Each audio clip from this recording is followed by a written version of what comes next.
warahmatullahi wabarakatuh. Segala puji kami ucapkan kepada Allah Subhanahu wa Ta'ala yang telah memberi kita kesehatan dan kesempatan sehingga presentasi ini dapat diselesaikan tepat pada waktunya. Akhirnya video ini dapat kami sajikan kepada teman-teman sekalian. Semoga dapat menambah wawasan pengetahuan. Nah, di sini kami akan mempresentasikan makalah kami yang berjudul Sejarah Bahasa Indonesia. Latar belakang masalah. Bahasa merupakan hal yang penting untuk manusia karena manusia akan kesulitan hidup tanpa bahasa. Dalam hal ini, komunikasi antar manusia sangatlah penting. Dengan bahasa, orang-orang bisa berinteraksi dengan sesama manusia lainnya. Bahasa dapat digunakan jika saling memahami atau saling mengerti satu sama lain. Kita dapat memahami atau saling mengerti satu sama lain ketika berbicara apabila kita mendengarkan dengan baik serta dapat memahami apa yang dikatakan. Bahasa Indonesia ialah bahasa resmi Republik Indonesia sebagaimana yang disebutkan dalam Undang-Undang Dasar 1945, Pasal 36. Bahasa Indonesia juga merupakan bahasa Persatuan Bangsa Indonesia sebagaimana disebut juga dalam Sumpah Pemuda 28 Oktober 1928. Meskipun begitu, hanya sebagian kecil dari penduduk Indonesia yang benar-benar menggunakan bahasa Indonesia sebagai bahasa sehari-hari, karena masyarakat Indonesia lebih suka menggunakan bahasa ibu-ibu mereka masing-masing seperti bahasa Jawa, bahasa Sunda, dan bahasa resmi lainnya. Bahasa Indonesia itu sendiri merupakan sebuah dialek bahasa Melayu yang menjadi bahan resmi Republik Indonesia. Sebab itulah kami menyajikan video presentasi tentang sejarah bahasa Indonesia untuk menjelaskan bagaimana perkembangan dan pertumbuhan bahasa Indonesia dari tahun ke tahun. Menjelaskan mengenai asal bahasa Indonesia. Asal mula bahasa Indonesia adalah bahasa resmi Negara Kesatuan Republik Indonesia. Dari sudut pandang linguistik, bahasa Indonesia sebuah variasi dari bahasa Melayu. Dalam hal ini, dasar yang dipakai adalah bahasa Melayu Riau, tetapi terlahir mengalami perkembangan akibat penggunaannya sebagai bahasa kerja dan proses pembakuan pada awal abad ke-20. Pada zaman Kerajaan Sriwijaya, abad ke-7 Masehi, bahasa Melayu kuno dipakai sebagai bahasa kenegaraan. Hal itu diketahui dari 4 prasasti berusia berdekatan yang ditemukan di Sumatera bagian selatan peninggalan kerajaan tersebut. Prasasti tersebut diantaranya adalah prasasti di Kedukan Bukit tahun 683 Masehi, Palembang. Tarangtuwo tahun 684 Masehi, Palembang. Kota Kapur tahun 686 Masehi, Bangka Barat, dan Karangbrahi tahun 684 Masehi, Jambi. Itu bertuliskan huruf Pranagari berbahasa Melayu kuno yang bercampur kata-kata Sangsekerta. Penemuan prasasti berbahasa Melayu kuno di Jawa Tengah tahun abad ke-9 dan prasasti dekat Bogor dari abad ke-10. Pada abad ke-15, perkembangan bentuk yang dianggap sebagai bentuk resmi bahasa Melayu karena dipakai Kesultanan Malaka, yang disebut sebagai bahasa Melayu tinggi. Kota Malaka yang posisinya sangat strategis menjadi bandar utama di kawasan Asia Tenggara. Ejaan resmi bahasa Melayu pertama kali disusun oleh C.H.A. van Ophuijsen yang dibantu oleh Muhammad Taib Sultan Ibrahim dan Nawawi Sultan Mumir yang dimuat dalam kitab logat Melayu pada tahun 1801. Sejarah pertumbuhan bahasa Indonesia. 1. Sejarah pertumbuhan bahasa Indonesia masa pra-kemerdekaan. Perkembangan dan pertumbuhan bahasa Melayu tampak lebih jelas dari berbagai peninggalan-peninggalannya, yaitu tulisan yang terdapat pada batu nisan di Minyetujo, Aceh tahun 1380, prasasti kedudukan bukit di Palembang tahun 638, prasasti Talangtuwo di Palembang tahun 684, prasasti Karangbrahi, Bangko, Meranggi, Jambi tahun 688. Dan pada saat itu bahasa Melayu telah berfungsi sebagai bahasa kebudayaan, bahasa perhubungan atau lingua franca, bahasa perdagangan, bahasa kerajaan. Nah, bahasa kebudayaan yaitu bahasa antar suku, bahasa perhubungan yaitu bahasa suku di Indonesia, bahasa perdagangan yaitu bahasa suku yang ada di Indonesia maupun di luar Indonesia. Pada pertengahan 1800-an, Alfred Rules Wallace menuliskan di buku Malay Archipelago bahwa penghuni Malak telah memiliki suatu bahasa tersendiri yang bersumber dari cara berbicara yang paling elegan dari negara-negara lain, sehingga bahasa orang Melayu adalah yang paling indah, tepat dan dipuji di seluruh dunia timur. Bahasa mereka adalah bahasa yang digunakan di seluruh Hindia Belanda. Pada awal ke-20, bahasa Melayu pecah menjadi dua di tahun 1901.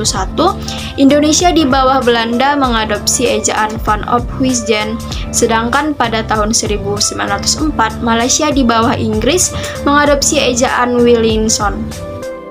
Sejarah pertumbuhan bahasa Indonesia masa pasca kemerdekaan.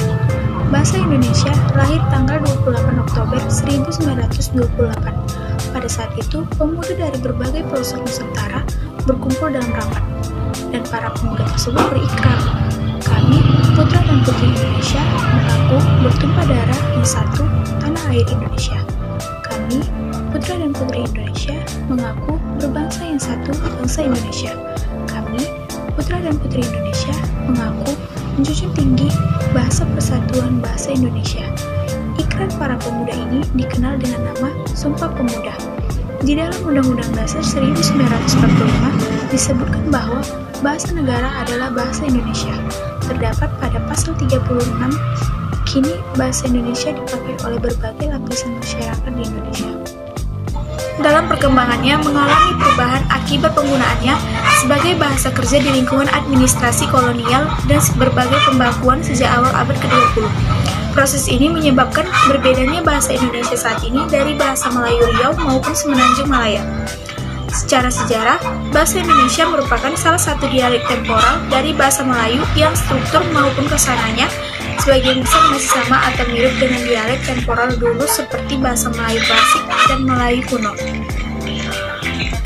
Secara sosiologis, kita bisa mengatakan bahwa bahasa Indonesia resmi diakui pada Sumpah Pemuda 28 Oktober 1928 sesuai yang tercantum dalam butir ketiga. Namun, secara yuridis bahasa Indonesia diakui pada tanggal 18 Agustus 1945 atau setelah kemerdekaan Indonesia. Perkembangan pada bahasa Indonesia. Yang pertama, cikal bakal ejaan bahasa Indonesia berasal dari bahasa Melayu yang ditetapkan pada tahun 1901 dan dibuat ejaan resmi yang terdapat pada Kitab Logat Melayu.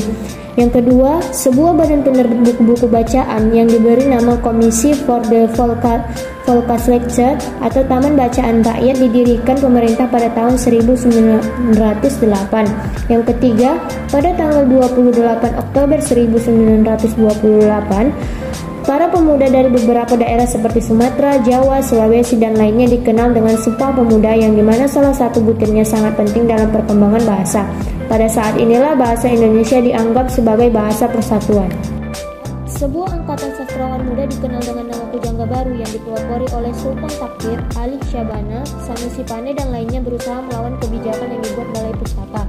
Yang kelima, melalui pidato kenegaraan H.M. Soeharto selaku Presiden Republik Indonesia di hadapan sidang Dewan Perwakilan Rakyat pada tanggal 16 Agustus 1972. Ejaan bahasa Indonesia yang dikenal sebagai ejaan Suwandi diganti dengan ejaan bahasa Indonesia yang disempurnakan atau EYD yang peresmiannya dikuatkan dengan keputusan Presiden nomor 57 tahun 1972. Yang keenam, pada tahun 1976, Pusat Bahasa menerbitkan Kamus Bahasa Indonesia dan terdapat 1000 kata baru yang artinya dalam jangka waktu 23 tahun hanya terdapat 1000 kata baru. 7. Kongres Bahasa Indonesia 3 diselenggarakan di Jakarta pada tanggal 28 Oktober sampai dengan 2 November 1978 yang bertepatan 50 tahun Sumpah Pemuda. Selain memperlihatkan kemajuan, pertumbuhan, dan perkembangan bahasa Indonesia, hasil kongres ini juga menetapkan kedudukan dan fungsi bahasa Indonesia. 8. Kongres Bahasa Indonesia 4 dilaksanakan di Jakarta pada tanggal 21 November sampai dengan 26 November 1983. Hasil Kongres menyebutkan bahwa pembinaan dan pengembangan bahasa Indonesia harus ditingkatkan. Kongres Bahasa Indonesia 5 dihadiri kira-kira 700 pakar bahasa Indonesia dari seluruh Indonesia dan peserta tamu dari negara sahabat seperti Brunei Darussalam, Malaysia, Singapura, Belanda, Jerman, dan Australia. Kongres ini dilaksanakan pada 28 Oktober sampai dengan 3 November 1988 dan mempersembahkan karya besar Pusat Pembinaan dan Pengembangan Bahasa berupa Kamus Besar Bahasa Indonesia dan Tata Bahasa Baku Bahasa Indonesia. Ke-10, Kongres Bahasa Indonesia 6 dilaksanakan pada tanggal 28 Oktober sampai dengan 2 November 1993 di Jakarta. Hasil Kongres mengusulkan agar Pusat Pembinaan dan Pengembangan Bahasa statusnya ditingkatkan menjadi Lembaga Bahasa Indonesia. 11. Kongres Bahasa 7 dilaksanakan Oktober tahun 1998 di Jakarta. Hasil Kongres mengusulkan agar dibentuk Badan Pertimbangan Bahasa. 12. Kongres Bahasa 8 dilaksanakan 14-17 Oktober 2003 di Jakarta.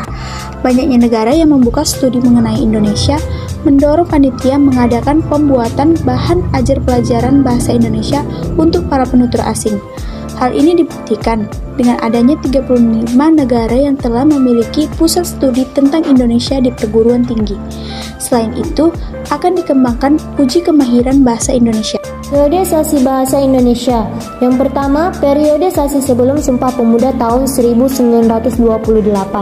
Bangsa Indonesia sangat berhasrat mempelajari bahasa Belanda karena untuk mendapatkan kepandaian dan meningkatkan derajat yang sama dengan bangsa Belanda. Ahli pendidikan Belanda, Dr. G.J. Nieuwenhuis, senantiasa memasukkan pengaruh kebudayaan Belanda ke Indonesia, tetapi ditentang oleh bangsa Belanda yang berkeyakinan bahwa kepandaian akan mendorong bangsa Indonesia menuntut persamaan hak dan kedudukan. Berkenaan dengan bahasa, kaum pergerakan di Indonesia menyusun tenaga rakyat dengan organisasi yang kuat, tapi mereka merasa tak mungkin hanya mengandalkan kesanggupan bahasa daerah yang jumlahnya terlalu banyak, 200 buah. Bahasa Melayu sebagai bahasa perhubungan dan pergaulan-pergaulan di seluruh Asia Selatan menjadi perhatian kaum pergerakan, sebab mereka menyadari bahwa kekuatan rakyat itu dapat tersusun hanya dengan persatuan dan salah satu pemersatu adalah bangsa.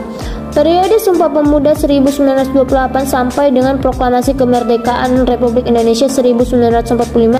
Yang kedua, periodisasi Proklamasi Kemerdekaan Republik Indonesia 1945 sampai sekarang. Tahun 1945, selain bangsa Indonesia memproklamasikan kemerdekaannya, bahasa Indonesia juga menjadi bahasa nasional dan resmi atau bahasa negara di Republik Indonesia. Bahasa pengaruh daerah dan bahasa-bahasa asing serta pikiran-pikiran modern menyebabkan timbulnya kekacauan bahasa sebelum lahirnya pedoman umum pembentukan istilah pada tahun 1975. Tahun 1950, bahasa Indonesia diakui Belanda dan di dunia internasional sebagai bahasa pergaulan dan resmi serta bahasa iptek. Tahun 1954 diadakan Kongres Bahasa Indonesia kedua di Medan oleh para ahli bahasa, wakil-wakil pers, dan undangan dari negara tetangga. Simpulan dari hasil presentasi kelompok kami yaitu bahasa Indonesia adalah bahasa resmi Negara Kesatuan Republik Indonesia dan bahasa Persatuan Bangsa Indonesia. Sampai saat ini bahasa Indonesia merupakan bahasa yang hidup dan terus berkembang dengan pengayaan kosakata baru, baik melalui penciptaan maupun melalui penyerapan dari bahasa daerah dan bahasa asing. Pada zaman penjajahan Belanda pada awal abad ke-20, pemerintah kolonial Belanda ingin menggunakan bahasa Melayu untuk mempermudah komunikasi dan berpatokan pada bahasa Melayu tinggi yang sudah mempunyai kitab-kitab rujukan. Pada 18 Agustus 1945, sehari setelah kemerdekaan, ditandatanganilah Undang-Undang Dasar 1945. Pada bab ke-15 pasal 36 ditetapkan secara sah bahwa bahasa Indonesia ialah bahasa negara. Dengan kerendahan hati, kelompok ini merasa tulisan ini sangat sederhana dan jauh dari sempurna. Saran dan kritik yang konstruktif sangat diperlukan demi kesempurnaan tulisan ini. Demikian pula perlu menyempurnakan di sana-sini agar tulisan ini menjadi lebih lengkap dan lebih bermanfaat bagi pembaca dan pencinta bahasa Indonesia. Demikianlah presentasi kami. Terima kasih. Assalamualaikum warahmatullahi wabarakatuh.